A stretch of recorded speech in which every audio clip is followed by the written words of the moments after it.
Good morning, students. Hope you have finished with the 16th chapter of civics. Now we'll be starting the next lesson, that is lesson number 6 of history. The chapter's name is Mauryan Age, Chandragupta and Emperor Ashoka. Now when we start this chapter, in your textbook on page number 26, you have the introduction in this way. It begins with a short incident. As it was Sunday, all the children of the society gathered in the ground to play cricket. They had their free time, so they began to play cricket. Bhavya and Jalp formed teams. Coin was tossed to decide the bowling and the batting. Jalp said heads, the coin fell on the ground. It was heads, so Jalp asked for batting. Hetansh asked, where do you find lion figure on the coin? Bhavya explained to him, the lion figure on the coin is heads. This lion's figure has been engraved on the huge pillar of Sarnath, and this pillar was built by Emperor Ashoka of Mauryan dynasty. India has recognized it as the national symbol. So this incident is the introduction of this chapter, that is how this coin has the inscription of the lion head, that is a figurehead of the lion. So the child, when they asked this question, the Emperor Ashoka's name came there on the forefront. So in this chapter we'll be studying about different kings and about the lion inscription. Now let's see about some of the kings of this Mauryan dynasty. Now, Chandragupta Maurya is the first name mentioned in a textbook. He was the founder of this Mauryan dynasty. Okay, students? And 321 BC to 297 BC is the time period, tenure of his reign, of his rule. Okay? Now, this person, Chandragupta Maurya, in his childhood, he played many games of kings. That is, he was very skilled in playing different games which kings used to play. In his childhood, he was famous for that.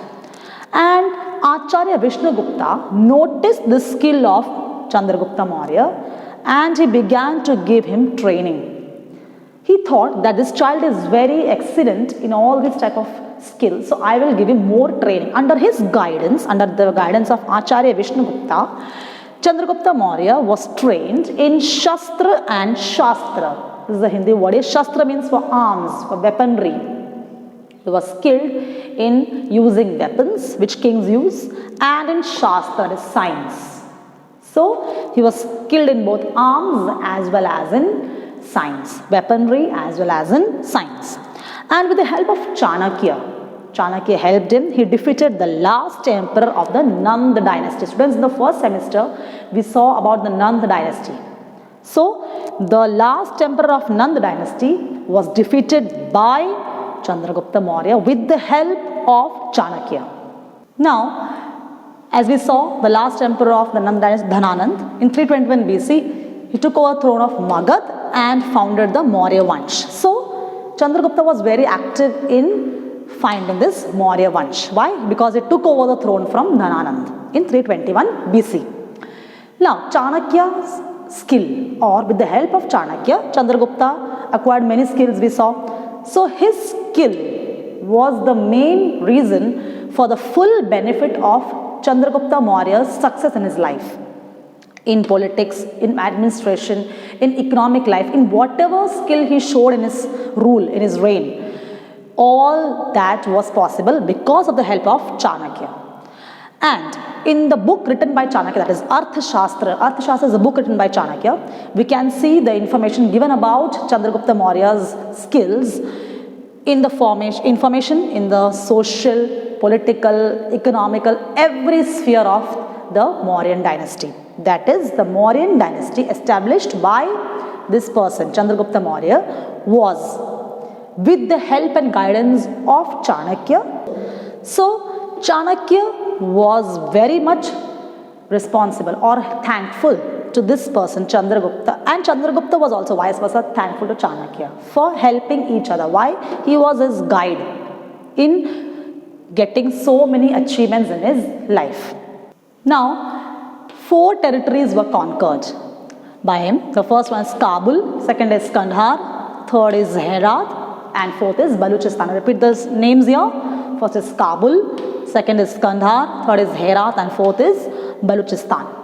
And he also defeated the Greek king Seleucus. Chandragupta Maurya captured 4 territories. He won over 4 territories or places. First is Kabul, second is Kandahar, third is Herat, and fourth is Balochistan.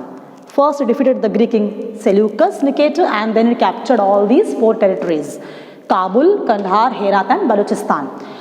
Now this person, King Seleucus, after being defeated by Chandragupta, was impressed by his bravery. He thought that this man is so brave, he defeated me. So he thought of marrying his daughter Helena to him.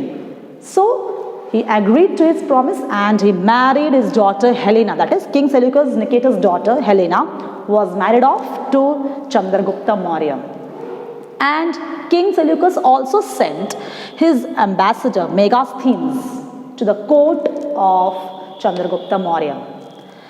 And while he was staying there in Patliputra, Megasthenes, while he was staying there as his ambassador, he was impressed by the way the functioning of the kingdom was done by Chandragupta Maurya, and he wrote a book there, and the book's name was Indica.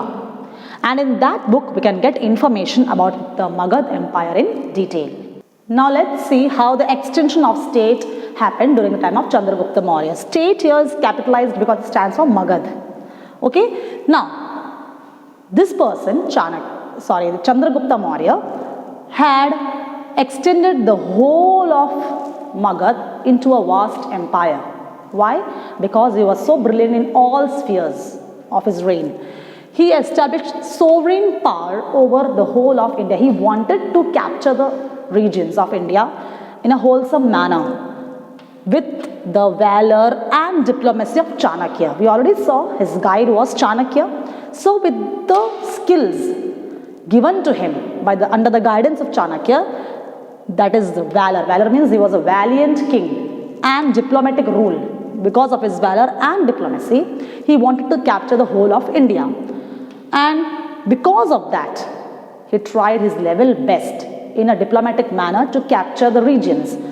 So he went right to the north in Afghanistan, Peshawar, Kandahar, and to Bengal in the east. So in short, you can say that almost all the regions were captured by him. And now he wanted to establish power in the western side of India. It is said from some sources, we can get information that even in Saurashtra, in some parts of Saurashtra, he established his power. Now there was a person named as Pushyagupta. He was from the Vaishya clan. Students, in the first semester we saw the different castes, Brahmins, Shudras, Vaishyas and all. In that we saw the Vaishya clan, or the Vaishya tribe is the caste which is of merchant clan. That is, they are traders, businessmen. He was of the Vaishya clan. He was the Amatya of this kingdom. That is, he was appointed as the governor. This word here means governor. Pushyagupta was the governor of Chandragupta Maurya. He was responsible for the construction of the Sudarshan lake, and he constructed dams on this lake. And then he constructed dams with the help of rivers flowing from Mount Girnar in Girinagar. The previous name of Junagadh was Girinagar in Saurashtra district. Then the extension of this empire, Mauryan Empire, was in Konkan, Maharashtra, Karnataka and other regions of South India.